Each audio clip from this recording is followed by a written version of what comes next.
شروع کوو د الله په نامې سره متوجه اوسئ نننۍ موضوع موږ تاسو چې کوم یو د په سټایلز ګروپ کې سیل سټایلز دي.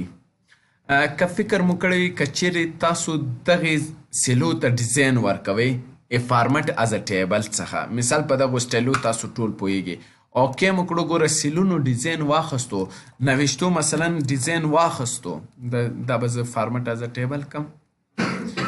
دلته ګورئ دلته اوس مثال په ډول دغو نوشتو ډیزاین واخیستو، خو دا کمپیوټر کوم فارمټ سره اوس پیژني؟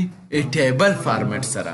اوس که چیرته داسې یو وخت شو چې تاسو دغو سیلو ته او یا هغه نوشتې چې په دې سیلو کې لیکل شوي دي هغوی ته ډیزاین ورکړئ، ولې کمپیوټر یې ټیبل په فارمټ سره هم ونه پیژني، نو څه نه به کار اخلئ؟ سیل سټایل نه. یعنې دا به صرف سیلو ته ډیزاین ورکوي، هغې څه کار کولو؟ ټیبل ته یې ډیزاین ورکولو. اوس راځو دلته څه ورته وایي کوم ډیزاین مو په کار ده.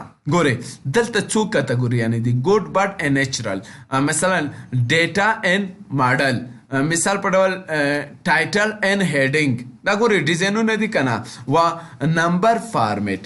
اوس ګورئ زه ورته وایم چې مثال په ډول دلته ماته اقامې سټایل یا کرنسي سټایل راکړه. اوس لیکل کوم ماته دا فارمټ جوړ شوی ده، ګورئ د کرنسي سټایل شو. اوس که چېرته کرنسي صرف دا عادت د درې خانې طبقه بندي شي نو یو بل سټایل لرو، کاما سټایل. صحیح ده که نه؟ کله مو چې کلک اوس ته عادت لیکي ګورئ اتومات به درې خانې طبقه بندي کېږي. آیا دا شیان ما تاسو ته دلته نه دي کړي؟ خو هلته تیار جوړ شوي دي، هدف مو واخیستو. یا مثال په ډول راځو دلته ورته وایم چې نه دا د پرسنټ شکل ولري، ګورئ پرسنټیج. اوس چې ته هر عدد لیکې فیصدي شکل اخلي. یا مثال په ډول سیوا د دې نه چې مثال دا ډیزاین واخلئ، راځو دلته څه ورته وایي دا د بډ وي، ګورئ بډ لپاره دغه لیکل کوو. نور خو معلومات دلته پرسنټ دي، دا به چې شي ته واړوئ جنرال ته واړوئ، انشاءالله پرې ورسېدئ. یا مثال بل ډیزاین مو هیډینګ مو پکار دی، عنوانو لپاره دلته ښه ډیزاینونه لرو، لکه ټوټل لپاره څومره ښایسته ډیزاین ده. یا مثال په ډول هیډینګ لپاره لیکم کمفیوټر، ماوس، ګوره دا هیډینګونه دي. څه شو؟ واپس راځم ورته وایم نه دا دې په دې شکل سره نه وي، دا دې کالکولیشن فارمټ ولري، د کالکولیشن فارمټ. اوس که چیرته دغه فارمټو کې مثال دا کمپنۍ خوانه چې جوړ شوي په دې فارمټو کې ستاسو داسې یو فارمټ ضرورت ده چې دلته نشته ده، صحیح ده؟ یعنې دغې پریسیټ کې یا دغې ګالرۍ کې نشته تاسو سره، نو بیا دلته یو آپشن لرو په نوم ده نیو سیل سټایل. نیو سیل سټایل څه کار کوي؟ ستاسو په خوښه یو ډیزاین درته جوړوي، هغه کولی شي په سیلو باندې شي کې تطبیق کړي. کله مو چې کلیک کو دغه وینډو راځي. په دې وینډو کې اولنی شی چې کوم یو ده تاسو نه د دې نوم غواړي، زه ورته یم AEA.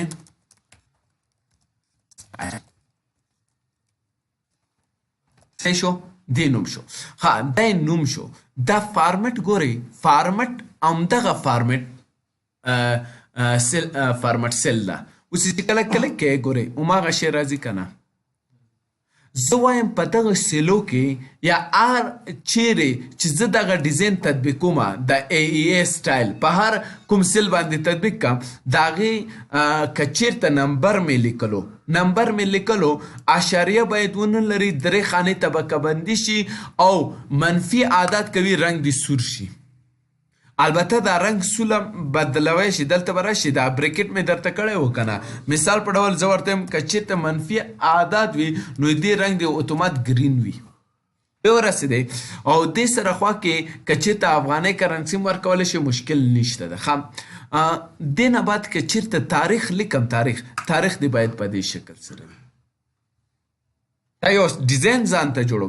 او که چیرته مثال په ډول مونږ دغه لیکو بس دغه مې جوړ کړ، دا یو فارمټ نمبر به واخلو بس خلاص دغه فارمټ شو. صحیح شو؟ دا څه ورته وایم؟ کوم فارمټ ورکوم؟ ګرین. دغه ځای کې مې نمبر فارمټ شی واخیستو ګرین. دې نه بعد الاینمنټ دا مې درته کړی که نه. الاینمنټ زه وایم هاریزنټل دی په سینټر کې وي او ورټیکل دی هم چیرته وي سینټر کې دی. صحیح شو؟ او کومې ډیګرۍ سره یې تاووي که نه؟ زه وایم نه یې تاووم. صحیح شو؟ فونټ نوشتې دي په کوم شکل سره وي. زم نوشتو دي اول عمده رنګ وي، لږ څه بولډ دي وي، او ټایپ یې کوم یو شکل ښه ده. دلته مختلف ټایپونه دي. دغه ښه شکل ده، مثال درته وایم. صحیح شو. او عمده رنګه بارډر ورکوو، ورته وایي چې بارډر رنګ دی دا رنګ شي او په دې شکل سره دی ټول بارډر واخلي. دا یې څه لپاره ده؟ ښه فل بیکګراوند ته اوس کوم رنګ ورکوئ؟ بیکګراوند ته زه وایم بلو کلر دی وي، دغه یو. که پیټرن ورکوئ هم اختیار لرئ. او پروټیکشن آی هایډ دی شي که ان هایډ. کله مو چې غیر فعاله کو اتومات به ان لاک کیږي. دا چیک باکس مې درته کړی که نه؟ بس چې کله اوکې کې ګورئ اوس ورته. ها هلته څو ټبه وو په دې فارمټ سیل کې؟ څو ټبه دي موږ سره؟ شپږ دي که نه؟ 1 2 3 4 5 6. یعنی په دې معنا که هلته خو مونږ سیټینګ جوړ کو دغه هر یو چیک باکس چې ته غیر فعاله کوې به په سیلو نه تطبیق کیږي. که چیرته دا دې په انتخاب کو بیا به تطبیق کیږي. اوس پې ورسېدی لکه مثال په ډول مونږ الاینمنټ چیرته اخیستی و؟ سینټر کې. دا سټایل به جوړیږي خو دا الاینمنټ به پې نه تطبیق کیږي. که چیرته چیک شو پې تطبیق کیږي. به بارډر مونږ اخیستی که نه؟ که چیرته غیر فعاله شو نه به تطبیق کیږي، که چیرته فعاله مو کو تطبیق کیږي. به پې ورسېدی. اوس یې زه اوکې کوم. کله مې چې اوکې کړو اوس دا په څه شي تطبیق کوي؟ څومره سیلو باندې؟ زه وایم په دې سیلو یې تطبیق کوي. راشئ دلته اوکې که. اوس لیکم ټیسټ. ښه مې ولیکل ټیسټ. کنټرول انټر واخم. آیا هماغه ډیزاین پې تطبیق نه شو؟ اوس که چېرته ګورئ زه اوس دلته دا فل مونږ یې لرو که نه؟ فونټ هم لرو. زه غواړم دا پې تطبیق نشي. دلته راځم رایټ کلیک څه لیکلی دي؟ موډیفای. موډیفای څه کار کوي؟ ایډیټ پکې کوي. کلیک وکړو ګوره هغه فونټ شی کومه غیر فعاله کوم. اوس ګوره سټایل شته ده، سټایل مونږ سره شته ده خو صرف فونټ به پې نه تطبیق کېږي. زه دا خو تطبیق شوی و. دلته به راشم دلته ټیسټ. ګورئ فونټ پې تطبیق نه شو ځکه مونږ چیک باکس غیر فعاله کو. هر یو چیک باکس چې غیر فعاله شو هغه پې نه تطبیق کیږي. یعنې که چېرته فعاله شو بیا شی کیږي تطبیق کیږي. لکه زه اوس دلته لیکمه راځم دا پې تطبیق کومه. آیا ډیزاین پې تطبیق نه شو؟ تطبیق شو که نه؟ دا د چی شي کار ده؟ دا چیک باکسو کار ده. پې ورسېدی. نو ډیزاین اختیاري ده، تاسو چې څه رقم ډیزاین غواړئ کولی شئ. ها دلته په دې نیو سیل سټایل باندې ورسېدی که نه؟ یو بل شی ده په نوم د مرج سټایل. مرج سټایل څه کار کوي؟ دې سټایل نوم شی ده AEA. دا په کوم وربک کې ده؟ اولني کې ده. کله چې زه کنټرول ان واخم دویم وربک مونږ ته راځي که نه؟ کوم وربک شو؟ دویم وربک شو. آیا هغه کوم سټایل چې مونږ جوړ کړی دی مونږ سره په دې وربک کې شته؟ نشته ده. اوس زه راځم ګورئ دلته وګورئ آیا شته ده؟ نشته. څه رقم وکړو چې د دې وربک دغه سټایل دې وربک دا سټایل شی وکړو د دویم وربک ته یې راوړو دلته. نو بیا تاسو کولی شئ وربک به خلاص پرېږدئ. دلته به راشئ وایو چې مثال په ډول مرج سټایل. مرج څه معنا؟ یو ځای کول. سټایل را سره مرج که.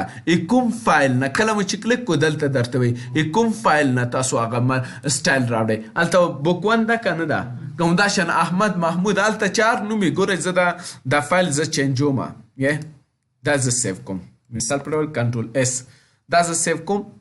براوز ته راځم ډاکومنټ کې نوم ورکوم. مثال په ډول رحمت. کله مو چې کلیک کو اوس راځم دویم ته. دلته ګورئ اوس چې کله مرج کې نوم به چینج شوی وي ځکه هغه فایل نوم راځي دلته. اوس چې کله کلیک کو وایي چې دې فایل نه هغه سټایل د دویم فایل ته راوړئ. کله چې اوکې کې ګوره سټایل راغلو اوس په څه شي تطبیق کوئ اختیار لرئ. راغلو که نه؟ اوس یې کلیک کړئ وما سټایل هلته و تاسو راوستو دلته. آیا مشکل شی شته؟ پې ورسېدی. سیل سټایلز باندې خو ښه صحیح ورسېدی. فرق باندې مو ورسېدی چې فارمټ از ټیبل او سیل سټایل ترمنځ څه فرق ده؟ مشکل شی خو نشته. بیا که چېرته غواړئ دا سټایل دغې ځای څخه منځه لاړ شي یا کاپي ترې واخلئ رایټ کلیک کې اولنی شی چې ده ډوپلیکیټ ده. ډوپلیکیټ مثلا جی نوم سره دا ما کاپي کړه. راغلو کنه واپس ډیلیټ هم څه ورته ډیلیټ کله مو چې غیر فعال ډیلیټ شو. اوس دغه برخې ته څه وایي کویک اکسس ټول بار وایي کنه. که چیرته بیا تاسو غواړئ چې همدغه ګالري دی دا ګالري ده که نه ده کویک اکسس ټول بار ته لاړه شي نو دا آپشن به چک کې اډ ګالري ټو کویک اکسس ټول بار کلیک مو کو دلته راغله که نه دغې ځای نه موږ کولی شي ډیزاین پې تطبیق کوي. او که چېرته بیا دغې ځای څخه یې منځه وړئ رایټ کلیک شی لیکلی دي ریموو فرام کویک اکسس ټول بار یې منځه لاړه. او که چېرته دغې ځای نه دا سټایل هم ختموي رایټ کلیک شی لیکلی دي ډیلیټ اپلای باندې خو پوهېږي چې مستقیم به پې اپلای کېږي. سوال شی شته؟ اوس یې دغې ځای څخه دا سټایل ختم شو. سوال شی خو نشته. دا و موږ سره شی د سیل سټایلز موضوع.